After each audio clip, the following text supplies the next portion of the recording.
E aí, pessoal, sejam bem-vindos a mais um vídeo aqui da Universidade dos Dados. Para quem não me conhece, eu sou o Yukio, tenho 37 anos, atuo há 10 anos na área de dados. Hoje eu sou Lead Data Scientist de uma consultoria.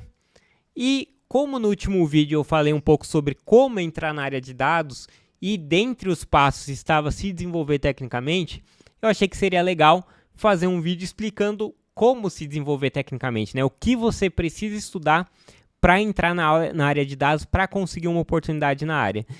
Bom, primeira coisa, aqui não é tão unânime o que eu vou falar quanto aqueles passos de como conseguir uma vaga na área de dados. Aquilo lá é bem consolidado, todo mundo diz a mesma coisa. Aqui divide um pouco opiniões, algumas pessoas falam uma coisa, outras falam outras, e eu vou explicar por que eu tenho uma opinião e por que as outras pessoas falam algumas coisas diferentes, né? Então, primeira coisa, para entrar na área de dados, eu particularmente, essa parte já acho que é um pouquinho mais unânime, mas a maioria das pessoas, a gente acha mais interessante você começar como analista de dados e depois ir para cientista de dados. Por que isso? Porque não tem tantas oportunidades de júnior para cientista de dados como tem para analista de dados, e a barreira de entrada de um analista de dados é menor que a de um cientista de dados. Para cientista de dados, você vai ter que ter uma base matemática um pouco mais forte, e nem todo mundo tem essa base matemática, né? Então pode demorar um pouco mais de tempo, você vai ter que aprender bastante coisa de machine learning, enquanto para analista de dados você vai ter que aprender algumas ferramentas, um pouco de análise de dados, e você já está apto a competir por uma vaga e você provavelmente já vai ter uma chance de entrar no mercado, fazendo, obviamente, o que eu falei no último vídeo, né, de portfólio e tudo mais. Beleza? E eu vou falar depois a trilha que você deveria seguir para cientista de dados. Mas para analista de dados, o que você vai estudar? Excel, Power BI e depois SQL. Simples assim. Aprender Excel, aprender Power BI e aprender SQL. Aí que entra a primeira discordância que eu tenho com algumas pessoas. Muita gente vai falar, pô, mas SQL é mais importante para a área de dados, está muito mais presente. Tipo, todo profissional de dados tem que saber SQL. Concordo 100%, todo profissional de dados vai ter que aprender SQL, toda empresa usa SQL, mas por que eu acho que você deveria começar por Excel, depois Power BI? Porque eu acho que isso vai te engajar mais nos estudos, isso vai te empolgar um pouco mais, isso vai fazer com que você não deixe os estudos, ou você não desanime no meio do caminho, porque isso é o que mais acontece com pessoas que tentam fazer a migração para dados. A cada, 100 pessoas, deve ter 5 que seguem assim até firme e tipo em coisa de 6 meses, 1 ano, tá entrando na área de dados já bem. A maioria vai enrolar por 1 ano, 2 anos, vai começar um curso, vai parar, vai começar outro curso, vai parar e vai comprar um monte de coisa, depois para também. Então já é difícil engajar as pessoas. Por isso que eu acho que a gente tem que buscar a trilha que mais vai te empolgar, que vai te deixar engajado nos estudos. E eu acho que nesse caso, essa trilha, ela serve muito bem a esse propósito, sabe? Então, primeira coisa que você tem que anotar aí, Excel, Power BI e SQL. E aí, o quanto estudar de cada coisa? Isso é bem difícil de estimar e é bem relativo, tá? No clube, eu tinha feito um material que eu dividi em duas partes, duas partes, que eu já acho suficiente para a pessoa começar a analisar dados. Lá eu abordei algumas funções de texto, funções numéricas, abordei tabela dinâmica, gráficos e PROC-V, por exemplo. Isso é o suficiente para você já começar a fazer umas análises de dados. Inclusive, vê o vídeo foi o penúltimo vídeo, um vídeo antes desse que eu explico como entrar na área de dados. Eu falo como que é o dia a dia de um analista de dados e eu faço uma análise de dados em Excel. Aquele vídeo já vai te ajudar muito a saber mais ou menos o quanto você precisa entender de Excel. Então, pega uma trilha de estudos em Excel, no clube de assinaturas, né? Aquele jabá rápido aqui. No clube de assinaturas você tem acesso à trilha em Excel, Power BI, Python, Machine Learning, várias outras aí. ensino sobre criação de portfólio, sobre criação de conteúdo, resolução de case de negócio, várias coisas por menos de R$ 30 por mês. E, se você colocar isso no plano anual, dá menos de R$ 250.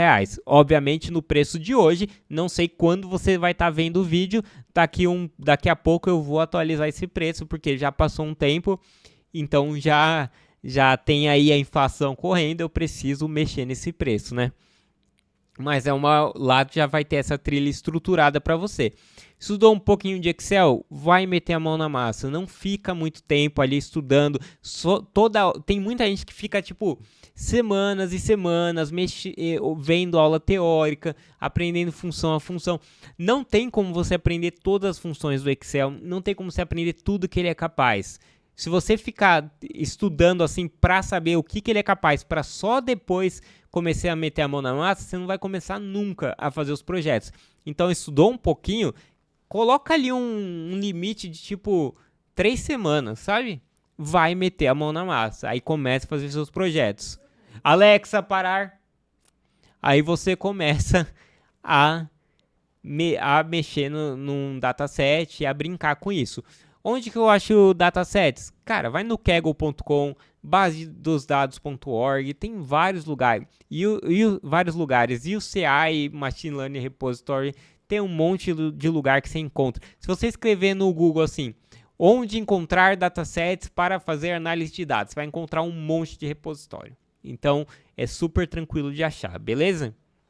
Estudou aí Excel um pouquinho, vai para Power BI. De novo, lá no clube tem uma trilha que a gente tem até o momento 4 aulas, mais um documento lá ensinando a instalar. Isso também já acho suficiente para você começar a meter a mão na massa. Então, estudou um pouquinho ali de Power BI, você pode pegar, se você não quer pagar o clube, vai no YouTube, busca lá, tutorial Power BI do zero e aprende, pega uma playlist, faz algumas aulas, aprendeu a importar arquivo, a fazer alguns gráficos, baixa um dataset e vai fazer dashboard, vai fazer portfólio. E nisso, vai participando também de comunidades de dados, sabe? Entra no Telegram da Universidade dos Dados, que é aberto, né? A gente tem um grupo aberto. Entra em comunidades lá do LinkedIn, adiciona pessoas, porque aí você vai começar a ver os projetos de outras pessoas também, e aí você vai começar a ter uma noção do como que você está perante a concorrência, vamos dizer assim. Aprendeu tudo isso, vai para SQL, aí SQL, se você quiser ter uma ideia, os 2 cursos do Kaggle já cobrem mais ou menos o que você precisa. Lá no clube, de novo, tem aulas, tem projetos aplicados, mas se você tiver qualquer coisa, salve esse vídeo que eu vou falar aqui mais ou menos que você vai ter que saber, que é select, join, where, case when, having, group by, order by, Windows function, lag, lead, e acho que meio que da questão de comandos é isso aí, questão mais teórica, entender um pouco o banco de dados relacional, índice, chave primária, esse tipo de coisa também é interessante. Mas se você estiver um pouco perdido, vai na boa, vai pegando primeiro as questões ali de comando, aprender a tratar dados. Depois você pode até buscar assim, questões de SQL para analista de dados. E aí você vai vendo o que falta para você para completar o que as empresas estão exigindo, né? Mas se você seguir esse roteirinho, em coisa de menos de 6 meses você está apto a se candidatar às vagas. Não vou falar que você vai conseguir uma vaga, porque aí já envolve um monte de coisa, aleatoriedade, tem assimetria de informação, sorte. Então, enfim, não tem como eu dizer se que você vai conseguir uma oportunidade nesse tempo, mas você com certeza já vai estar apto, desde que você faça projetos e tenha um bom portfólio, tá? Não adianta estudar e guardar para você. Se você não tiver um portfólio legal, não estiver divulgando, engajando a comunidade, não vai servir de nada, tá?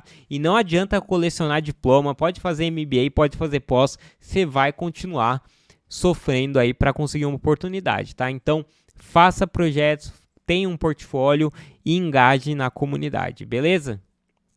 Isso para analista de dados. E para cientista de dados, o que você precisaria estudar se você quisesse trabalhar como cientista de dados? Vamos dizer que você ou já estudou a parte de analista de dados e quer ir para de cientista, ou você nem estudou, mas você quer realmente começar como cientista. Python, Machine Learning e Estatística. Novamente, tem uma questão aqui que não é unânime. Por quê? Muitas pessoas vão falar para você, começa por Estatística, depois vai para Machine Learning, porque é a base, né? Beleza, é verdade isso. A base de Machine Learning, na verdade, não é só Estatística, né? É álgebra linear e cálculo. Qual que é o meu problema com essa estratégia de começar com Estatística? Pingou, sai daqui. Vai derrubar o tripé, meu Deus. Qual que é o problema de você começar com Estatística? Cara, para você chegar em tudo que você precisa para entender os algoritmos de Machine Learning, você teria que pegar toda a questão de estatística básica, que seria mais ou menos o livro do Bussab e Moretin, álgebra matricial e derivadas e integral lá no cálculo. Eu acho que isso é muita coisa para você estudar para depois você ir para Machine Learning. Tipo, nisso, cara, você vai ter perdido tranquilamente 1 ano, pelo menos. E eu não acho que isso seja necessário. Inclusive, eu tive muitos mentorados que entraram como cientista de dados júnior antes de saber toda essa matemática. E, inclusive, eu entrevisto vários cientistas de dados pleno e sênior, e tem muito pleno e sênior que não sabe toda essa matemática por trás dos modelos. Então, como é que eu vou exigir para um júnior estudar tudo isso para depois ir para Machine Learning? Então, eu discordo dessa estratégia de começar por estatística. Por que eu acho legal começar por Python? De novo, engajamento, para você já começar a meter a mão na massa, já aprender a fazer análise de dados usando Python, que já começar a fazer os tratamentos que vão vir antes de você fazer um modelo. Então, você aprendeu Python, você aprendeu a lidar com datasets, aprendeu a fazer análise exploratória, aprendeu a tratar os dados, aí você vai para Machine Learning, aí você começa a entender a lógica por trás dos modelos. O que é um modelo? O que é uma função custo? Sem entrar muito na matemática, sabe? Entender o que... o modelo ele está buscando padrões ali para depois extrapolar isso. A função custo é o meio que, entre aspas, quanto o modelo está errando. Entendeu? E você vai começar a ter ideia. Tipo, uma regressão linear é uma reta que está se ajustando aos pontos. Então, você vai ter uma noção do que do que são aqueles algoritmos, o que é um modelo de machine learning e como aplicar em Python. Porque normalmente, num processo seletivo, para cientista de dados júnior, é isso que vai ser exigido. Tirando, obviamente, uma empresa super exigente que paga absurdos, que aí pode ter uma régua mais alta. Mas normalmente vai ser isso que vão pedir para você. E aí, aprendendo isso, aí sim você vai para a matemática dos algoritmos. E aí, se você for para matemática, olha, mas eu não estudei álgebra linear, vai ter que parar e estudar. Eu não estudei cálculo, vai ter que parar e vai estudar. De novo, clube de assinaturas tem cálculo, hein? E tem estatística também. Já estamos trabalhando na parte de álgebra linear, em breve vai ter lá também.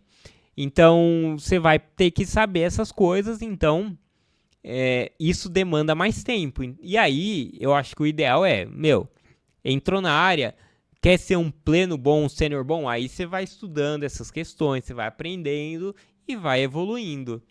Até, eventualmente, você ser um sênior que, sabe o que está por trás dos algoritmos, entende, consegue pegar um paper ali de algo que saiu e entender o que está escrito, consegue estudar um algoritmo novo que acabou de sair, esse tipo de coisa, sabe? Não é uma caminhada fácil, é uma área bastante técnica, é uma área que exige muitos estudos, mas é uma área que paga muito bem, tem várias oportunidades remotas, só cresce, então é isso, gente, é custo-benefício. Se fosse uma área fácil de entrar e de estar lá, ela não pagaria bem, né? Porque aí teria muito mais profissionais para cada vaga. Então paga bem porque as empresas estão buscando ali profissionais que realmente tenham essas questões técnicas resolvidas. Obviamente, aí você está me perguntando, mas tem questão técnica, mas não tem soft skill, não tem negócio? Tem também. O que eu costumo recomendar para os meus alunos? Ou deixar um dia da semana para estudar um pouquinho de negócios, estudar questões de business, E aí, putz, aí depende se você quer pegar um curso. Lá, de novo, lá no clube de assinaturas tem um mini curso de resolução de problemas de negócio. Você pode ver o Ale Saito, é um cara que fala muito disso. Então você vai, tira um dia da semana, ou um dia a cada 15 dias, ou então, enquanto você for estudando mesmo análise de dados, você vai lidando com o problema, talvez você até desenvolva isso naturalmente. Se você sentir que não está desenvolvendo, aí, pô, realmente reserva um tempinho para estudar aquilo, estudar alguns frameworks de resolução de case de negócio, para entender, sei lá, CRISP-DM, esse tipo de coisa. Beleza? Espero que tenha ajudado, espero que agora você tenha um norte de por onde começar, o que estudar e espero em breve te trombar aí no mercado de dados. Beleza? É isso, gente. Abraço.